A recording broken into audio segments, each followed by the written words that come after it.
Important announcement! Important announcement! You may remember that a couple weeks ago we did a review on the program called Tailspire, and we were going to give away a copy of that to one lucky winner.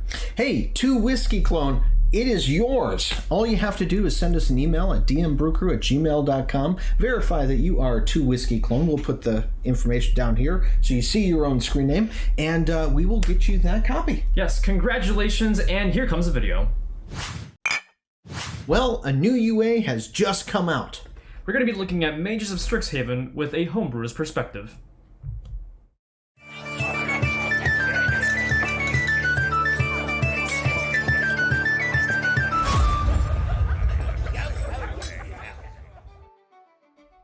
Welcome to the Homebrew Crew. I'm Tony, this is Sean, and here we are yet again going over a new UA. I feel like I'm saying this every single week now. Yeah, they have been pumping a lot of releases lately, but this one is probably one of the more interesting ones we've gotten, as it introduces subclasses, but not just, one for the Warlock or one for the Wizard, but for several at the same time. Now, there are so many things that we want to talk to you guys about when it comes to this thing. We have some interesting opinions here, because some of them are really good, and some of them are like, oh my god, I would kill my players if they did that. Yes, but thankfully the whole point of this is to kind of go through it and provide some feedback, as Wizards does use it to actually help shape what gets released in the next book, which, speaking of which, there will be more coming out. So let's go ahead and take a look at Mages of Strixhaven. Okay, there's a lot to cover in here. There are 5 subclasses, yes. Each for each of the mages of Strixhaven and all that kind of stuff. Each one is very specific to what they do, but as you said in the beginning, they are not limited to a certain class. Yeah, all of these subclasses are actually available to use with either 2 or 3 different classes of your choice. Like, some of them can be used with a Warlock, Druid, and Sorcerer, or a Bard and a Wizard and a Sorcerer, or vice versa. So there's actually a lot of different options that you can kind of go with as you're now picking these classes, now going with these new, different subclasses. They do give a little bit of an introduction to Strixhaven in case you have zero knowledge on Magic the Gathering. I have zero knowledge. As do I, so it's very helpful for me and Tony. But also it actually goes into detail as to how you use the subclass itself, kind of using these slightly new rules, we'll call it. Right. So for example, with that, let's say I wanted to pick up this first one that comes up there, and I'm a wizard, right? But at one point, I want to dip into Warlock, and I'd like to take another one of these. Technically, you can take another one of these houses, one of these colleges and stuff like that, but you just can't take the same one. Yeah, and you'll notice as you're kind of going through these that it'll kind of show, level +1, level +6. Essentially, it's showing that you get to choose abilities whenever you get that core class ability, depending on the class. So, like, whenever your level progression is for a Bard, you're going to follow that, and that's when you'll actually get those options to pick from the subclass. Now, that actually brings up a good point. So we're going to go to this first one here, the Mage of Lorehold. Ah, yes. I guess kind of more like, your typical Arcana, like studious kind of subclass here. So this is available to the Bard, the Warlock, and the Wizard, and of course, you actually get this subclass when you would get it as those things. So the Warlock would get it at first level, the Wizard at second, and the Bard at third. But it brings up an interesting point, particularly with this first one, because if you decide to play this as a Warlock or a Wizard, you are, assuming you get all the way to the end of your, your track, you are going to get access to all of the abilities here, but a Bard does not. That's correct, because when you level and you get that feature, right, so the Bard does not get a 10th level Bardic feature with that. They get theirs at 14, so they technically skip over one of these. So at 14, they get to choose between the 10th level or the 14th level ability. They're very particular at notating that as you get that core class feature, you only pick one that is available. So particularly for the Bard, you're not going to get that same progression as a Warlock or Wizard, so when you get to 14th level, you kind of awkwardly have to pick, do I get the 10th level one, or do I pick the 14th level one? But of course, as a Bard, you're also a skill monkey, This right? is true. So you've got all those things that the Warlock and Wizard don't. Yeah. So there's pluses and minuses to each one, and I say pluses and minuses because when we get into some of these subclasses, there's one that's a lot of mathematics involved. Yes. And we'll kind of go through this quickly. If you actually kind of want a full, review of it, you can probably read it off our screen, or you can go ahead and check it out on the Wizard's website.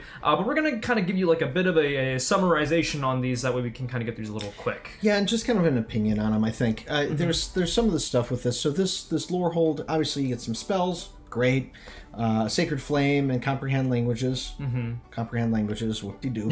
But it is a spell, and they've got some very thematic spells that are in here that go along with the Lorehold stuff. But you get Ancient Companion as well. It's kind of like if you didn't really pick the Pact of the Chain, this is your second chance, right? So essentially you get this medium, they describe it kind of like a statue almost, but you actually get to pick this companion. You can actually get 3 different options, and this companion kind of follows the newer ones that we saw, like those newer rules that we saw with the Artificer, so it can, help you out in combat. Some of them can actually heal, some of them can provide some support in fighting, but it's an interesting thing. They do add a couple things where it kind of gets better as your proficiency bonus gets better as well, and as you progress through the levels, they actually get additional abilities as you're leveling up, progressing through the track based on what they are. So like the healer gets like Healer's Light on that. The warrior gets a protection where it can use a strength or dexterity throw, things like that. So depending on which type that you actually summon there and keep with you, changes that. Now the Lessons of the Past kind of builds upon that feature. Yeah, exactly. So again, depending on which one you pick, it's going to kind of buff that same thing again. Maybe you have more healing, maybe you can deal more damage. War Echoes is kind of along the same lines. It actually kind of does this thing where you can give something like some vulnerability on the next attack. And then finally on the History's Whim, again, kind of like still on the same vibe there, but you're adding more abilities, kind of helping supplement the use of this companion. Pretty interesting one, I would say. I don't think there's anything like particularly bad or good about it. I think it's pretty decent. No, but it's interesting to see how each different class would play this a little bit differently. Yeah. So, like, if you're at 14th level with it, you're going to have this, like we were talking about the Bard, right? So you're going to have this, you can either have History's Whims, or you can have War Echoes. You can't take both. Yeah, and you probably pick one depending on your playstyle, but they are very different abilities. So, but of course, your Warlock would be being able to cast these things at first level. Yep. Whereas you have to wait till second or third for the others. So each one kind of balances itself out. Yeah. Now, it doesn't work that way exactly when it comes to some of these other ones. The Mage of Prismari, not too bad. Couple of things that I look at it and go, huh?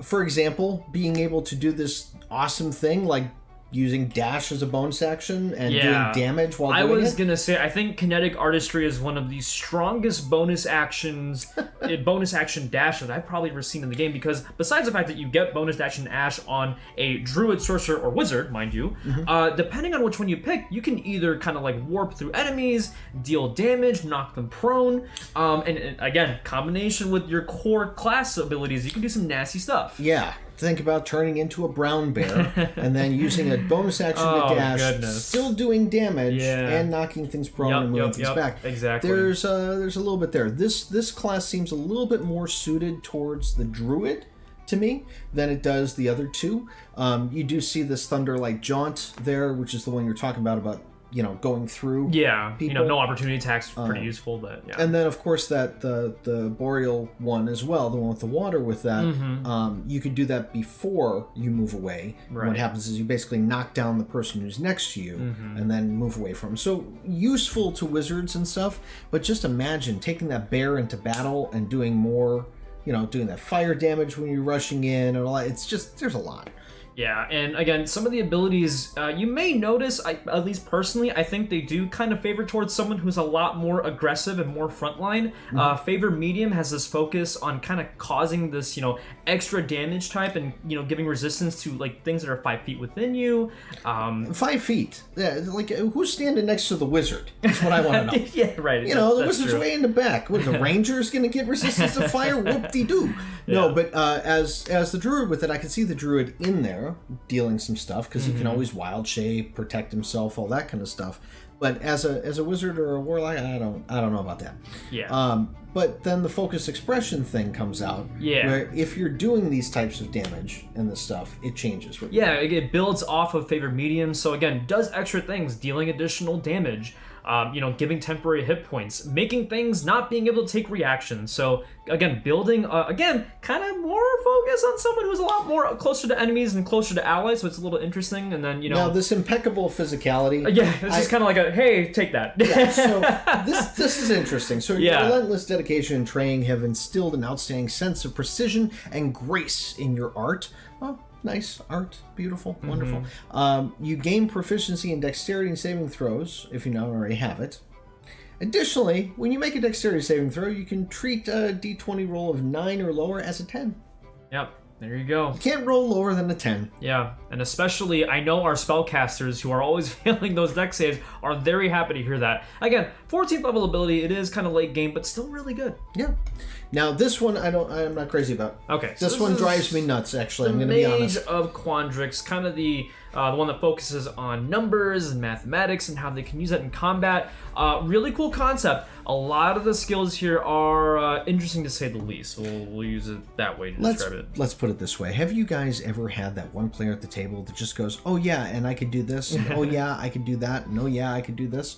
My problem isn't with the theme of this. My problem is that they stack quite like they a lot. could potentially. Yeah. I mean, right at the beginning, this level 1 ability is pretty good. So whenever you cast a spell using a spell slot, you can essentially choose a creature and you either give something a d6 minus on their attack roll or give something else a d6 on a d20 roll. So right. Yeah. Yeah. So this is it's trying to make bards out of things. Yeah. Right? Exactly. So there's that. But then you also have this velocity shift that you can actually make things. They go quicker and things like that, right? So velocity shift is interesting. It's kind of like the you go away kind of thing. Essentially, when a creature starts its turn or moves to a space within 30 feet of you, use a reaction, make a charisma save, and you actually teleport them within 30-foot space that you can see. So picture this. You have a friend of yours say, okay, I'm going to ready my action. When you start to cast your spell, I'm going to push this monster closer to you. Right? Great. He pushes it closer to you. You go, oh, no, you over there into the fireball that you just cast. So you've got this whole thing where you can actually move around your creatures on there. Now, when he's in that fireball, though... Yeah, I was going to say, you brought up the idea of stacking. The 10th and 4th level abilities kind of go further in. Null Equation is really cool. Once per turn, immediately after dealing damage to your creature, you can force them to con save. On a failure, they have disadvantage on strength and dexterity checks, and weapon attacks deal half damage. Right, so immediately after dealing damage. So it wouldn't work with the fireball thing, because the fireball deals the damage beforehand. But just thinking about how, if you deal damage, the other party members now they start going in with dex saves, with strength saves, things like that. So it gets really nasty. Yeah, and I mean, just note, if you've got another wizard in your group or something else that comes up, they're going to fail the next save. And you've got this other thing here that you can always just subtract, or you can do that that extra d6. And that function's probability is not limited. That's anytime you cast a spell with a slot. It's funny reading this one. You sound so smart. Yeah, thank you. Functions of probability, the null equation. At the very least, you sound much more elevated in your education. But now tell me about the quantum tunneling.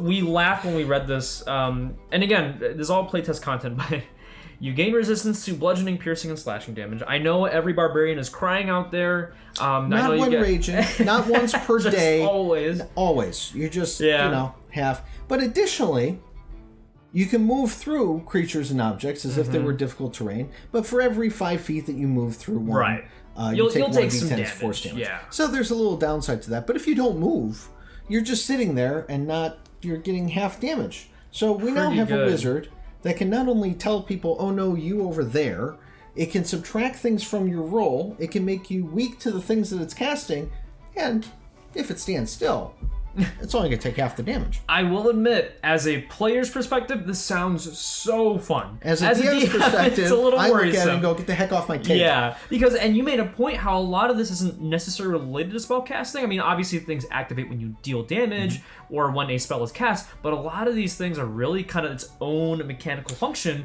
not even related to spell casting. So it's a really interesting thing. The thing I like about all of these, and we don't have to go through all of them. I know we've been 13 minutes here. You guys can read them. There's two others. There's the Silver Quill, and then the other one here is the Wither Bloom, right? That one. The thing is with these is that I think the mechanic that I like about this is that it is applicable to different classes. And that's something that we have not seen yet. And for that alone, it's worth the try. I think it's really nice that Wizards is kind of thinking outside the box with the core mechanics of, locking this subclass with this class. Obviously, there's disadvantages and advantages if you decide to go down this route. But I think it's interesting that we have this as an open avenue. Obviously, it's going to really depend on feedback and how people react to a lot of this stuff, so we kind of have to see how it progresses over time. Really quick, I just want to touch on these last two really quickly.